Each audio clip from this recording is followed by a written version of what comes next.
wabarakatuh. Waalaikumsalam warahmatullahi wabarakatuh. Sebelumnya di sini kakak ucapkan terima kasih banyak atas kehadiran adik-adik semua yang sudah menyempatkan waktunya untuk berpartisipasi dalam kegiatan ini.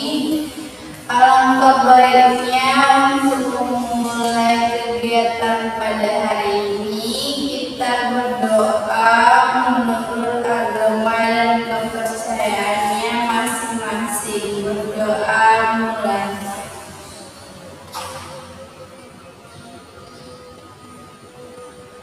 Berdoa selesai. Sebelumnya adik-adik di sini sudah tahu kita akan melaksanakan kegiatan apa? Belum. Oke, belum ya.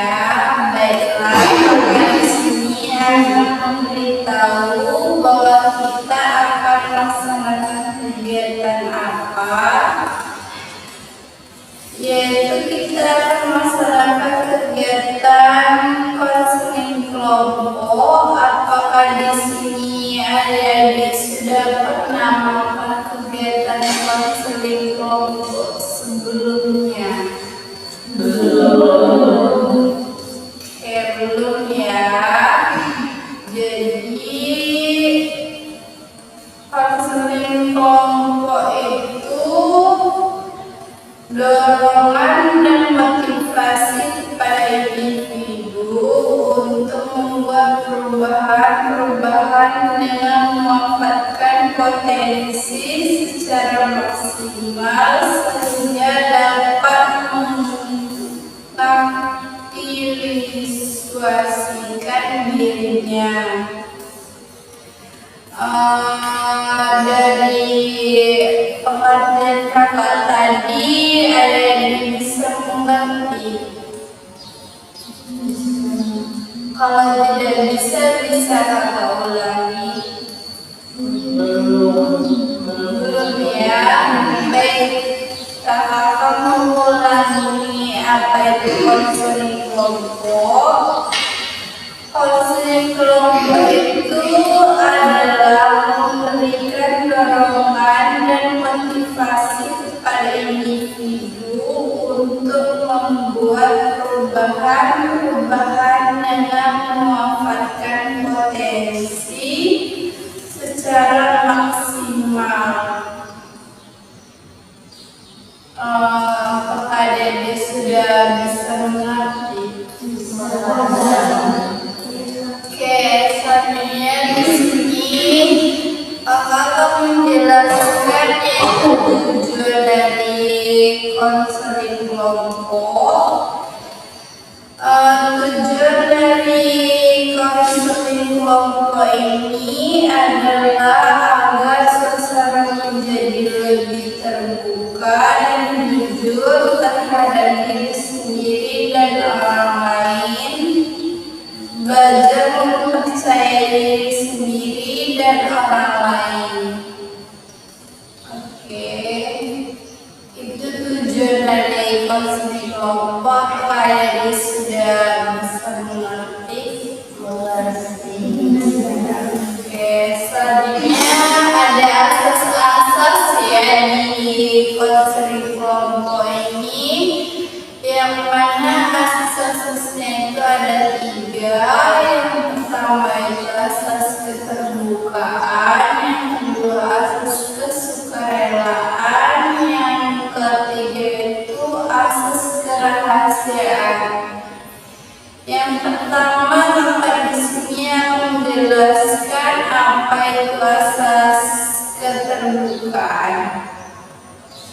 Asas keterbukaan ini adalah asas yang dimana seorang klien harus memberikan informasi yang jujur dengan bersikap terbuka dan tidak berpura-pura baik dalam memberikan keterangan dan informasi. Selanjutnya yaitu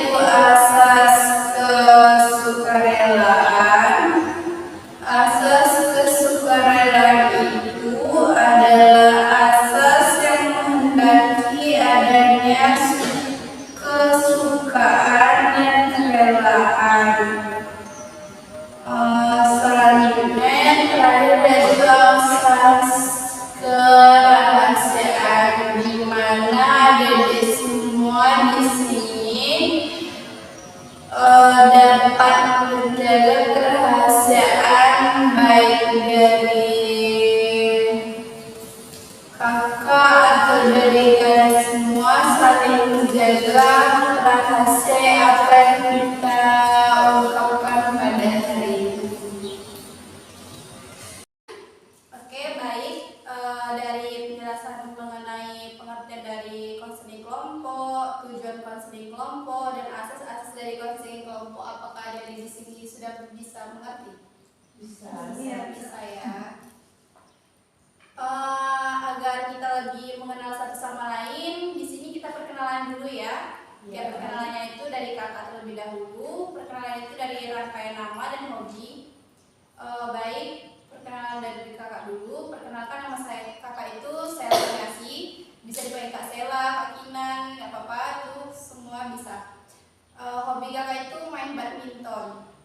Oke, boleh pada adik sebelah kanan kakak terlebih dahulu memperkenalkan dirinya. Ya, baik. Perkenalkan, nama saya Jessica, hobi saya bermain badminton. Perkenalkan, nama saya Aulia, hobi bermain badminton. Oke, perkenalkan, nama saya Nela Puspa-Sabila, hobi saya menyanyi. Perkenalkan, nama saya Angelina Leandri, hobi saya menulis. Oke, boleh. Perkenalkan, nama saya Lydia, hobi saya bermain badminton. Perkenalkan, nama saya Desi, hobi saya bersepeda. Perkenalkan, nama saya Siska Putri Andini, hobinya jalan-jalan. Oke, di sini karena sudah perkenalan semuanya, berarti ada di sini sudah mengenal satu sama lain. Ya. Oke, baiklah.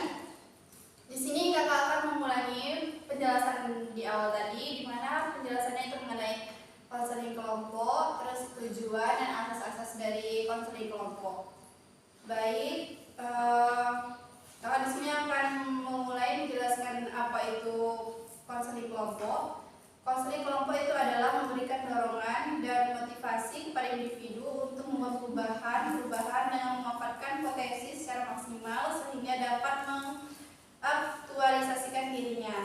Tujuan dari konseling kelompok itu adalah melaksanakan konseling kelompok ini agar suasana menjadi lebih terbuka dan jujur terhadap diri sendiri dan orang lain, mempercayai diri sendiri dan orang lain. Adapun asas-asas yang terdapat di konseling kelompok ini yaitu ada 3: asas keterbukaan, kesukarelaan, dan asas kerahasiaan. Oke, baik. Di sini apakah adik-adik sudah siap untuk melanjutkan kegiatan pada hari ini? Siap. Oke, sudah ya.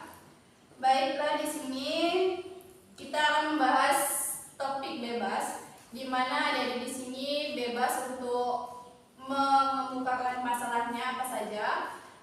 Misalnya nih masalah di keluarga, masalah pertemanan, masalah di asmara, boleh kalian di sini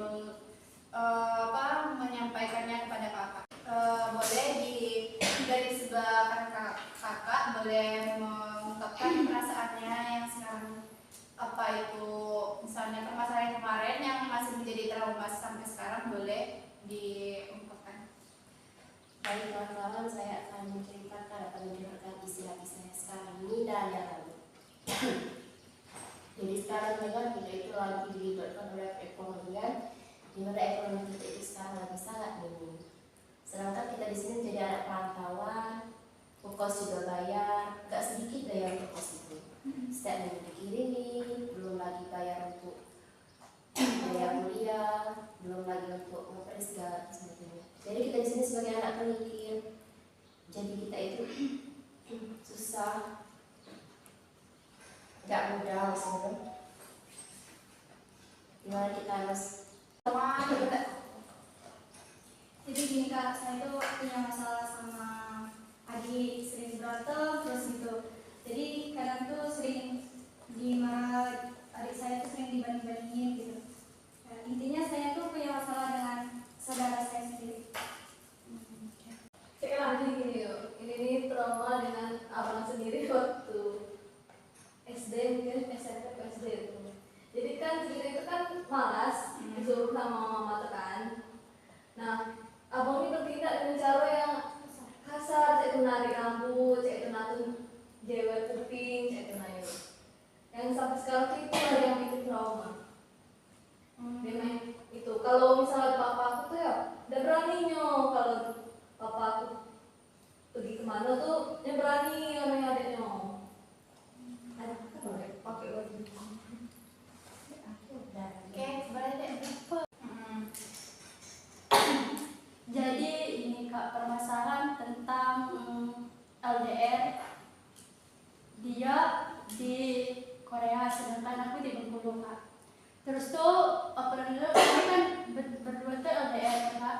Terus tuh dia tuh apa namanya tuh balik dari Korea ke Bengkulu rumah beradiknya. Terus tuh apa namanya tuh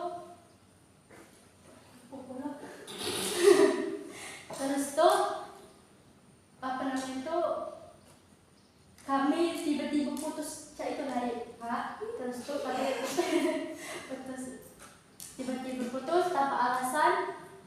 Berapa hari waktu itu ayahnya masih undangan kayak aku yuk ini apa namanya tunangan cak itu nayo.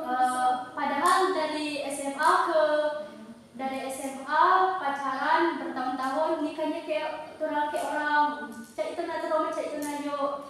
Terus tuh apa namanya tuh tanpa ada alasan dia ngecek apa namanya tuh sudahan cak itu nayo. Padahal ibu aku kayak bapaknya tuh kan lah itu kan apa namanya saling kenal misalnya pas lebaran pas apa main cak itu nah. Padahal itu tuh kan di situ tuh bahwa itu metehan tuh sama desa kami lah misalnya lain daerah misalnya kami daerah Penantian dia dari daerah Lawang cak itu nayo.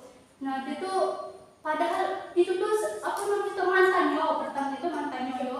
Terus tuh apa namanya tuh lama-lama tuh berapa itu tuh kan dia balik kan tanpa basa-basi tanpa itu tuh putusnya lewat chat nah apa kita lupa chat ini misalnya kan. Terus tuh jadi itu ayahnya tuh kirim modal ke aku katanya ini katanya itu daun ini.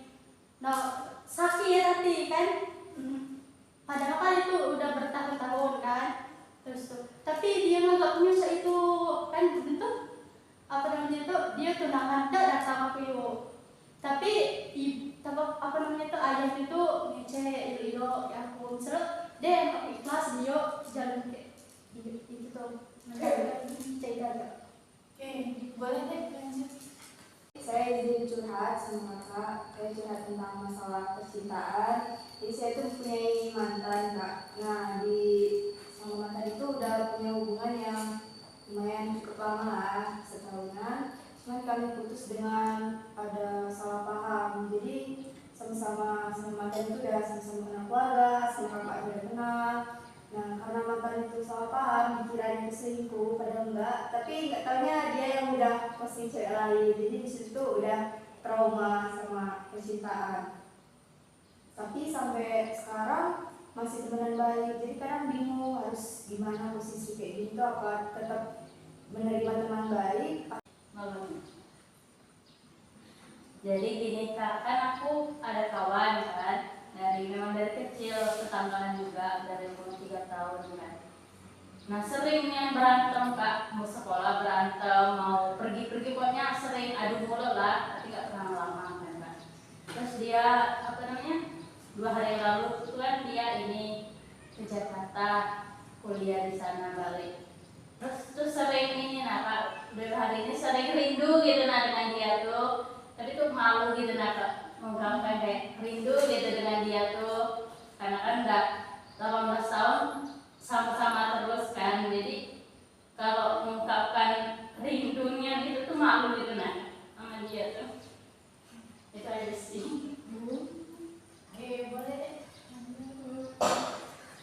Jadi gini ya Kak, di keluarga tuh kan nenek tuh punya banyak cucu. Tapi kenapa kalau aku sama keluarga aku tuh dibeda-bedakan gitu? Kalau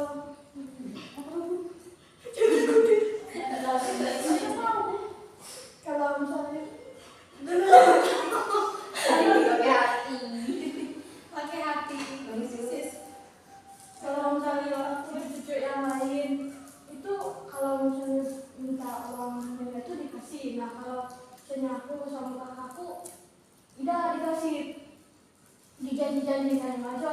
Terus kalau misalnya misalnya aku tuh beli sesuatu yang didulukan itu cucinya yang lain daripada aku sama kakakku gitu. Jadi gitu. Kita tadi di awal sudah sepakat ya. Kita di sini mendalami permasalahannya satu orang. Karena tadi udah sepakat pada DZ, kita tanya lanjut ke DZ aja ya permasalahannya. Oke, baik Dek. DZ boleh diceritakan ulang permasalahan mengenai kata-kata asmara ya. Oke, boleh diulang lagi, diceritakan kembali permasalahan mengenai asmara. Jadi mengenai asmara saya Kak, ya awal itu saya tuh udah emang saya tuh suka nyakiti cowok Kak sebenarnya. Kayak saya tuh sering misalnya ada cowok yang dekat ya saya terima-terima aja tapi saya nggak pakai perasaan. Jadi ada satu cowok ini dia tuh emang teman dari kecil Kak, saya nggak tahu mengapa dia bisa suka sama saya, terus saya emang dari dulu udah suka. Jadi menjalin hubungan yang ya orang tua udah kenal, kakaknya baik, semuanya baik, tapi hubungan itu putus karena kesalahpahaman. Ya karena dia kira saya yang selingkuh, padahal nggak ada Kak. Saya hanya punya satu temen cowok yang memang udah jadi tempat curhat, karena kalau mau curhat sama cewek itu kan agak ragu Kak, agak gimana gitu. Jadi ya cuma sama cowok itulah saya curhat, dan dia pun juga anggap saya sebagai teman curhatnya. Tapi yang cowok saya malah berpikirnya yang aneh. Jadi sampai sekarang putus sama dia 3 tahun itu saya nggak berani untuk kenal cowok, takut aja gitu Kak, percuma nanti ujungnya sakit lagi. Berarti DZ sudah sejak kapan nih putusnya sama itu pasangan tadi? 2021. Oke, 2021. Semenjak putus itu DZ ada komunikasi nggak sama dia? Iya, pas putus itu masih komunikasi Kak, sering jalan juga. Jadi kadang tuh bingung kalau emang dia udah nggak mau, kenapa dia tuh masih ngasih harapan? Berarti dia tuh udah punya pasangan baru? Enggak Kak, dia kalau punya pasangan baru, terus kalau misal lihat masih kan kemarin tuh sempat blok-blokan, terus udah keluar lagi. Nah itu tuh posisinya tuh dia ada pasangan baru, tapi dia tuh cuma kayak menghibur diri dia sendiri. Oke, sekarang DZ kayaknya DZ kan gabung di sini. Sekarang DZ punya pasangan nggak? Dari mungkin rasa traumanya tadi, sekarang kan udah punya pasangan lagi untuk menghilangkan traumanya atau gimana? Iya, udah Kak. Tapi sampai sekarang ya kalau dibilang suka sama yang pasangan ini masih banyak yang sama mantannya. Jadi gimana itu Kak? Solusinya apa? Balik sama saya? Oke. Dari pasangan yang sekarang itu udah jalan berapa lama?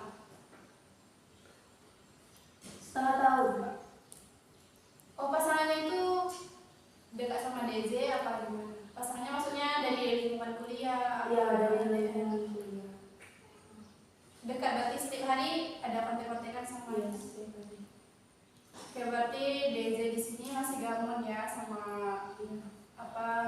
sama mantannya. Padahal DZ di sini udah punya pasangan. Terus mantannya sendiri udah punya pasangan? Enggak. Sampai sekarang masih sering kontak-kontakan nggak sama mantannya? Sekarang masih sering kontak-kontakan. Oke. Karena di sini DZ kalau menurut kakak ya di sini udah jalan setengah tahun juga. Terus DZ juga masih kontak-kontakan sama mantannya. Masih. Seharusnya DZ itu nggak usah kontak-kontakan sama mantannya lagi. Gimana ya? Kan DZ di sini karena sering kontak-kontakan, jadinya DZ di sini masih berharap kayaknya sama si cowok itu mantannya tadi. Jadi dia tuh DZ di sini kayaknya bimbang sama mantannya. Jadi kalau menurut kakak, DZ itu nggak usah balasin chat dia kalau misalnya dia nanya, misalnya kabar kamu apa, terus udah makan belum, nggak usah dijawab gitu. Tahan aja, emang kayaknya susah buat kita nggak jawab gitu kan, karena kita kan emang kalau udah cinta ya. matinya kalau cinta tuh. Oke, tadi DZ kan gamon kan dari mantannya yang 3 tahun. Tuh kalau menurut Ayu udah nggak usah DZ respon lagi ya. Walaupun misalnya DZ masih ada rasa bingung nih, dia kok masih suka sama dia gitu. Tapi rasa yang ada di diri DZ itu dihilangkan biar DZ itu nggak ada rasa kayak penasaran lagi sama mantannya gitu. Terus kasihan nih pacar DZ nanti. Kalau misalnya pacar DZ kan nggak enak. Misalnya DZ itu berbagi hati gitu, nah masih berbuka sama mantannya, terus tuh ada pasangan lagi. Tuh otomatis pasangan DZ sekarang itu merasa kayak kok nggak enak ya gitu. Nah, terus tuh DZ juga ngejalaninnya tuh kan nggak enak. Atau nggak tuh DZ selesaikan aja dulu sama mantannya tadi. Bilang sama mantannya baik-baik kayak aku sekarang udah punya pasangan gitu, nah kasihan sama pasangan aku gitu, nggak enak, pasti dia rasanya kayak nggak nyaman gitu kan sama pasangan sama kamu gitu kan, otomatis kayak rasa cinta kita tuh terbagi gitu kan deh. Jadi kalau menurut Ayu nggak usah kontek-kontekan. Kalau misalnya emang itu pilihan DZ, sebenarnya dua pilihan. Yang pertama itu nggak usah kontek-kontekan atau kontek dia sekali, tapi DZ itu bilang kalau aku udah punya pasangan. Yang dua pilihan tadi ya DZ. Kalau menurut Ayu tuh yang pertama udah bisa dikontek lagi nih, udah bisa dibalas. Kalau perlu di blok. Kalau perlu cek media sosial lain, cek misalnya Instagram atau Facebook mungkin, YouTube, pokoknya lain-lain yang menyangkut dia tuh udah usah dikepoi lagi deh. Kayak di blognya. Tapi itu tuh yakinkan dulu diri DZ. Aku udah ini dan itu enggak lagi kepo-kepo tentang dia tentang. Nah, waktu DZ bilang saya itu coba belajar buat blokir dia. Jangan lagi kepo lah, misalnya DZ memang lah blokir nih di media sosial DZ, kan kepo lewat kawannya atau dia lah. Masih kepo namanya itu masih gampang gerak tuh DZ kan. Terus tuh yang kedua menurut Ayu itu DZ konteks sekali kayak dia maaf ya udah usah ganggu lagi, ini DZ gak ada pasangan di sini itu mah. Oke, itu aja sih saran dari Ayu. Semua itu tergantung DZ sendiri kan. DZ juga lah bisa tahu itu apa kedepannya camannya. Tapi kalau menurut Ayu kita juga butuh curhat, butuh saran dari kawan-kawan terus sama cuma dek kalau kan kita yang menjalani, jadi kita yakinkan diri kita sendiri dulu walaupun kita dengar solusi-solusi dari kawan-kawan. Oke, itu saran dari Ayu buat DZ. Baik, karena kegiatan kita selesai ya mengenai konseling kelompok ini. Tadi yang mana banyaknya kan cerita tentang trauma lah, terus tentang keluarga, tentang masalah ekonomi keluarga juga ada kan deh. Kakak di sini mengucapkan terima kasih kepada kalian semua yang telah menyempatkan waktunya buat kegiatan pada hari ini, yang mana kegiatan ini konseling kelompok ya, kalian semua sudah mengemukakan pendapatnya maupun permasalahannya yang terjadi di tahun lalu atau baru terjadi sampai sekarang masih berbekas mungkin. Karena kita tadi di awal melakukan berdoa, kita tutup pada kegiatan pada hari ini kita berdoa dulu ya sebelum kita tutup. Oke, berdoa menurut agama dan kepercayaannya masing-masing. Berdoa mulai. Berdoa selesai. Oke. Kakak di sini mohon maaf apabila ada kesalahan kata.